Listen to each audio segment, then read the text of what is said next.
Você pode ter a melhor ideia, o melhor produto, o melhor serviço do mundo, que se você não soubesse vender, nada disso vai importar. E o pior disso tudo é que muita gente nem percebe que o que está travando suas oportunidades, seus relacionamentos, sua empresa, não é falta de competência. É falta muitas vezes de comunicação clara, falta de presença, falta de confiança e de conhecimento de si. Esses dias eu estava com minha manicure fazendo as unhas, eu tenho o hábito péssimo de roer as unhas, de arrancar, e eu estou tentando mudar isso. A melhor forma que eu consegui foi fazendo as unhas periodicamente. E eu estava conversando com ela e isso me estimulou a fazer esse vídeo sobre aprender a se vender melhor.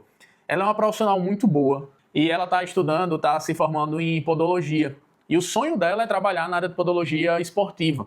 Mas ela tem muito medo, ela tem um bloqueio gigante, ela está para se formar daqui a 3 meses e aí toda vez que eu vou, eu converso sobre esse assunto, porque eu tenho um objetivo ali nessa conversa que é destravar ela, é fazer ela dar o próximo passo. E muitas vezes as pessoas que estão travadas têm medo de dar o próximo passo. Eu sei bem o que é isso, eu vou falar um pouquinho disso também nesse vídeo. E aí, da última vez que eu fui, né, eu perguntei, e aí, como é que tá? O que é que você tem feito? Ela, João, eu não sei o que eu vou fazer, eu não sei qual é o próximo passo, eu tô assustada. E aí eu perguntei, tá, mas quanto tempo falta para você terminar o curso, para você se formar? E aí ela disse que terminava agora no final do ano, era em janeiro. E aí eu falei, Polly, falta menos de 3 meses e você simplesmente ainda não parou para pensar em nada que você vai fazer depois disso. E ela deu uma risada de nervosa e falou, João, só de conversar sobre isso me dá frio na barriga. Isso é muito comum para várias pessoas. As pessoas têm medo de empreender, têm medo de tomar decisões difíceis, têm medo muitas vezes só de pensar que você vai ter que se vender, que você vai ter que se autopromover para outras pessoas, como se isso fosse chato, como se isso fosse ruim. E na verdade tem que ser um processo natural, tem que ser um processo fluido, tem que ser algo simples. A gente conversou muito, eu conversei muito com ela sobre isso e me remeteu também às decisões que eu tomei recentemente.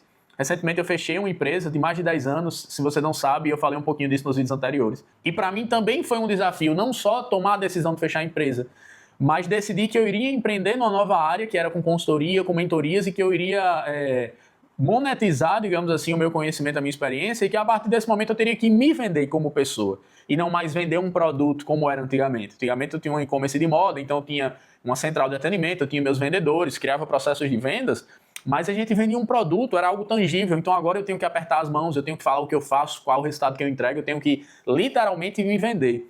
E isso foi muito desafiador para mim também, continua sendo, cada dia uma nova descoberta, cada dia é um novo desafio. O emocional, que a gente vai falar que ele é uma montanha-russa, a gente tem momentos bons e tem dias não tão bons assim, isso repercute no nosso discurso de vendas também, é o que a gente tem que estar sempre muito atento.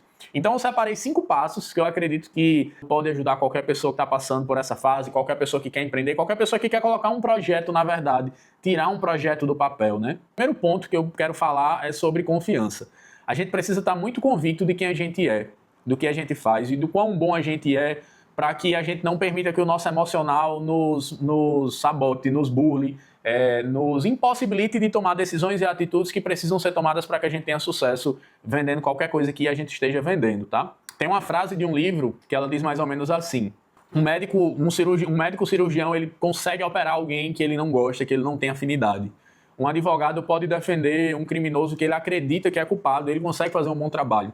Mas essa isenção ela não existe no universo das vendas. A gente não consegue vender um produto que a gente não acredita, que a gente não gosta, que a gente não confia.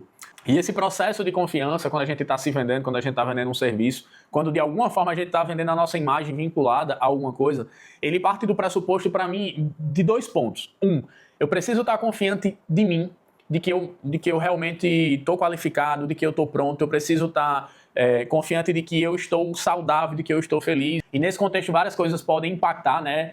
A saúde emocional, física, espiritual. Então tudo aquilo que vai mexer com o nosso emocional é importante para que a gente se sinta confiante, para que a gente se sinta pronto. Mas sobretudo, e tem a ver com a frase que eu acabei de falar para vocês, a gente precisa acreditar naquilo que a gente vende. Então vamos supor, eu estou vendendo uma mentoria, eu preciso acreditar que eu consigo entregar resultado. Se eu não acreditar que eu consigo entregar resultado, eu nunca, em hipótese alguma, eu vou conseguir convencer alguém a comprar o meu produto, a comprar o meu serviço. Existem milhares de estudos, a neurociência já prova de várias formas distintas que a gente sente o cheiro de medo, de insegurança, como se fosse um cachorro. Tem essa brincadeira quando você está na frente de um cachorro, se você tiver com medo ele te ataca. Então, esse é um ponto muito importante. Se a gente ainda não tem confiança de que o nosso produto é bom, de que o nosso serviço é bom, a gente precisa achar essa confiança em algum canto. Mas cuidado para que isso também não lhe paralise.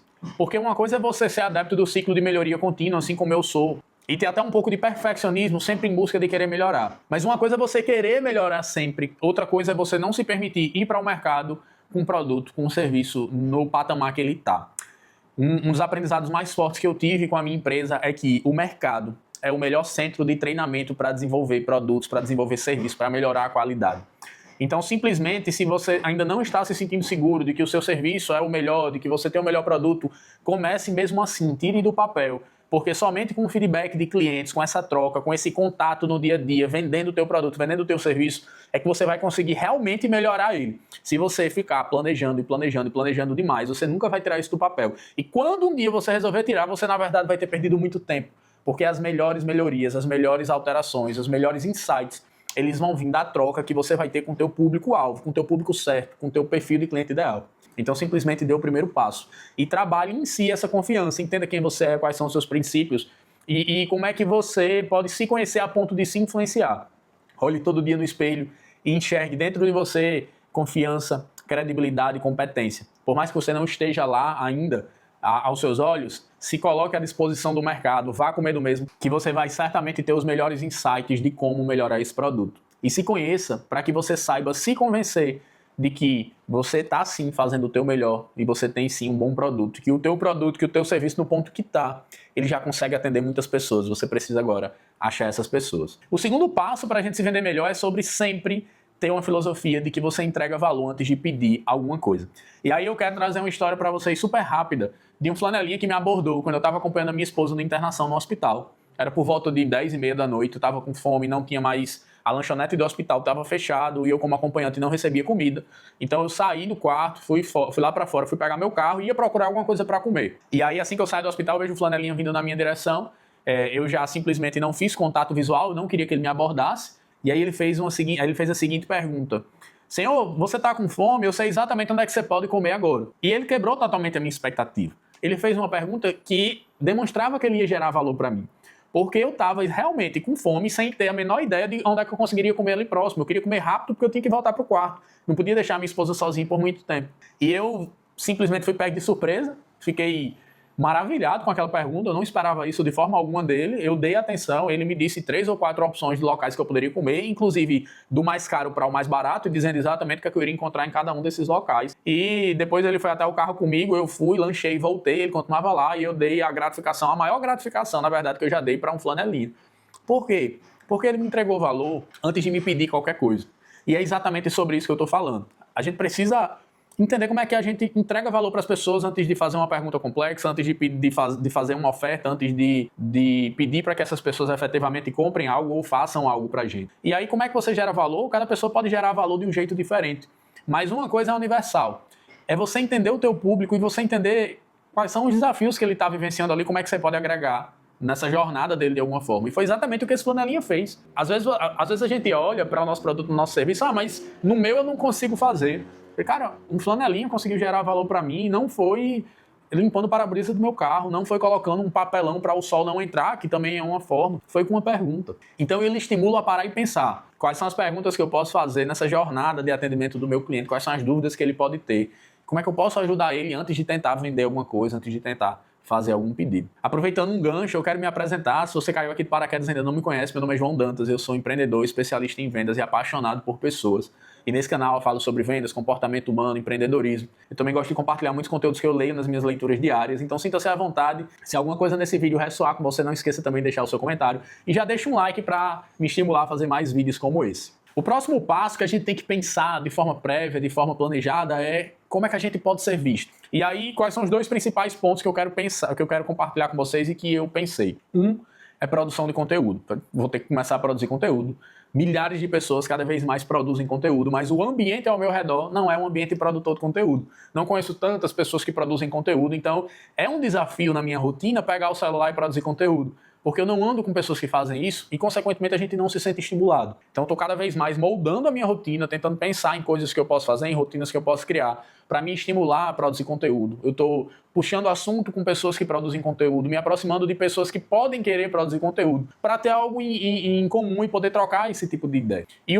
Dentro desse mesmo ponto, a outra questão é sobre networking. A gente sabe que precisa fazer networking, a gente sabe que precisa conhecer outras pessoas, mas aí tem uma conexão com o ponto anterior. O network, ele é antes de tudo servir, se colocar à disposição. Então, por mais que eu estivesse vivendo low profile, eu conheci algumas pessoas e eu me envolvi também em locais que eu queria me envolver, como a igreja, por exemplo, como grupos de corrida, de forma intencional a conhecer mais pessoas. A gente precisa procurar o que está à nossa disposição. Eu já vinha me envolvendo na fé e na religião, mas eu procurei grupos dentro da igreja para me conectar com pessoas, eu procurei grupos de corrida, eu vi o que é que eu gostava de fazer, comecei a procurar grupos que eu pudesse me conectar.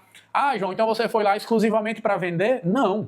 Eu fui lá para conhecer pessoas. Agora, de repente, pessoas conhecem pessoas e oportunidades aparecem. E eu mapeei também 3, 4 ou 5 pessoas que poderiam ser relevantes nessa minha trajetória. Fiz uma ligação para cada uma delas. E marquei um café, me coloquei à disposição. Falei, cara, eu estou fazendo isso e a partir de agora eu vou trabalhar com isso, isso e isso. Se fizer sentido para você a gente conversar, trocar uma ideia, de repente fazer uma parceria, eu sei que você conhece clientes que eu posso ser útil. E através de um desses contatos em que eu me coloquei à disposição, apareceu uma oportunidade para fazer um treinamento gratuito dentro de uma empresa. Eu fui lá, dei o meu melhor, foi bem bacana. Por conta de mapear pessoas que poderiam ter alguma relevância para o negócio que eu estou iniciando. Por ter essa humildade, apareceu esse treinamento. E por ter a humildade de ir nesse treinamento, mesmo depois de 12 anos de carreira, de trajetória, e fazer um treinamento gratuito com toda a experiência que eu tenho, tendo lá e ter entregue o meu melhor, eu consegui um contrato de alguns milhares de reais. E isso me deixou extremamente feliz e motivado. Então pense em que pessoas podem ser estratégicas para o teu negócio, para a tua fase, e pense em alguma forma de se comunicar com elas. Não precisa ser pedindo alguma coisa. Mas às vezes você manda um direct no Instagram, começa a trocar uma ideia, depois marca um café e você vai se colocando aos poucos na rotina dessas pessoas e pensando como é que eu posso ser útil.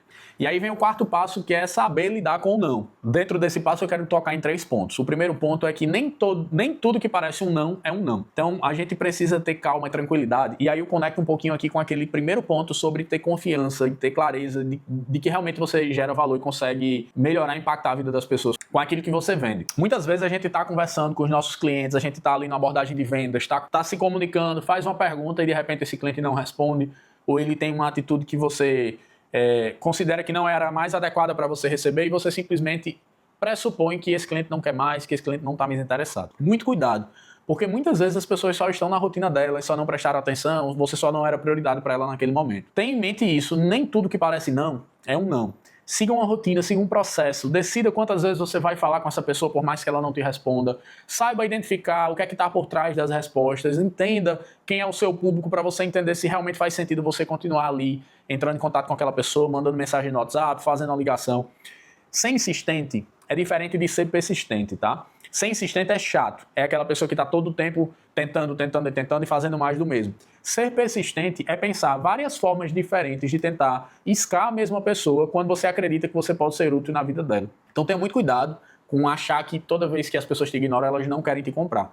Várias vezes eu já passei por isso. Continuei o meu processo de follow-up, de acompanhamento, em algum momento, inclusive essa semana. Vou até mostrar essa mensagem aqui.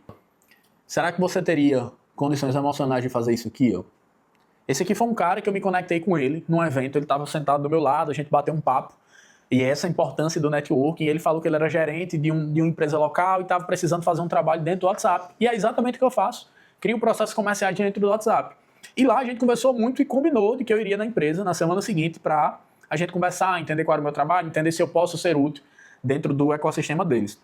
Acontece que eu abordei ele no WhatsApp no mesmo dia, a gente conversou rapidamente, ficou de marcar na semana seguinte, e depois disso ele passou a me ignorar. E eu sabia que eu podia ser útil, a gente já tinha conversado, eu tinha tido sinalizações de que ele estava realmente interessado e que o meu serviço poderia impactar na empresa deles. Então eu mantive o meu processo de follow-up, mas sem ser chato. E aí como eu faço isso? Eu tenho várias estratégias de fazer follow-up sem parecer ser chato e que, pelo contrário, na maioria das vezes faz com que a outra pessoa fique incomodada porque ela não está me respondendo. Ou seja, o chato acaba sendo a outra pessoa porque a gente tinha um combinado prévio. Muitas vendas eu consigo fazer fazendo esse tipo de ação. E eu não estou sendo chato. No final, como eu estou mostrando aqui, ó, as pessoas acabam pedindo desculpas, porque eu não estou sendo chato. Eu estou sendo útil na vida delas. Assim como essa mensagem aqui, João, 1000 desculpas. Então, você precisa ter um emocional blindado para conseguir fazer esse tipo de estratégia. Se você quer aprender a fazer esse tipo de estratégia, esse tipo de técnica no WhatsApp, eu vou dar um workshop gratuito e eu te convido a participar. Eu vou ensinar como criar processos comerciais dentro do WhatsApp para você que usa essa ferramenta poderosíssima para tirar suas vendas dentro do seu negócio, seja você um produto ou um serviço. Se você quer fazer parte dessa aula, é só entrar no meu grupo VIP, o link vai estar aqui embaixo na descrição. Eu te espero lá. Essa Masterclass vai ser gratuita e eu vou trazer todos os segredos que eu conheço sobre vendas no WhatsApp. Eu tenho certeza que vai ser muito proveitoso para você. Então esteja preparado para receber nãos, não deixe com que isso te abale. Não leve o não para o lado pessoal. Entenda que quando as pessoas falam um não para você, ou simplesmente quando elas realmente te ignoram porque não estão com coragem de dizer não para você, elas não estão ignorando você. O não é para você, não é para sua pessoa. Talvez tenha acontecido alguma coisa na vida delas que não faz mais sentido elas te contratarem. Às vezes bateu o carro, não tem mais dinheiro, quebrou a moto, teve que consertar a moto, o dinheiro está apertado. Existem inúmeras possibilidades para a pessoa não querer mais realizar o serviço com você. E você não pode se abalar por conta disso. Mas é a tua obrigação como vendedor, que sabe que você pode agregar na vida daquela pessoa, persistir até que ela tenha coragem de dizer, cara, eu não quero. As pessoas que têm a obrigação de dizer para gente que não quer, não é a gente que tem a obrigação de supor algo que não dá para supor e simplesmente parar de ir atrás. E o próximo e último passo é uma frase que eu gosto muito, de um filósofo chamado John Dewey, que diz mais ou menos assim: não aprendemos com a experiência, aprendemos refletindo sobre a experiência que foi vivida. Então leve isso para a sua vida. A gente como vendedor, a gente como pessoa, a gente precisa estar se analisando e se autocriticando o tempo todo. Se você faz reuniões por chamada de vídeo, grave essas reuniões e assista depois, ou então, se for mais fácil, grave o áudio. Ou se não dá para gravar o áudio, faça anotações, encerra a reunião, tire 30 minutos e pense, poxa, eu vacilei aqui eu tive a oportunidade de fazer tal coisa e não fiz. Se você vende pelo WhatsApp, você tem a possibilidade de ler todos os atendimentos de forma retroativa, sem esperar outros atendimentos para continuar fazendo os mesmos erros. E deixa eu falar para você que quando a gente analisa algo que a gente fez, depois de ter feito, sem ter a pressão daquele momento, a gente que vai para uma reunião com o cliente sabe que tem uma tensão naquele momento. Quando a gente está analisando isso depois, tudo fica muito mais claro. A gente consegue ver, poxa, aqui eu não deveria ter falado isso, aqui eu poderia ter falado isso, aqui eu poderia ter feito isso, aqui eu poderia ter feito aquilo. Essa é a melhor forma de você treinar para as próximas. Então nunca deixe de analisar tudo aquilo que você vem fazendo, revise as suas estratégias, leia, releia, assiste as suas gravações. E veja como é que você pode otimizar, como é que você pode melhorar, quais são as perguntas que você pode trocar, quais são as perguntas que você deixou de fazer, o que é que você pode fazer mais ali naquele momento. Se você gostou desse conteúdo, se alguma coisa fez sentido para você, por favor, não esquece de curtir esse vídeo e deixar o teu comentário aqui também. Eu estou muito ansioso para poder bater um papo contigo, saber o que é que você vende, quais são os desafios aí que você está vivenciando. Então estou à disposição para a gente conversar. Fica com Deus e até o próximo vídeo.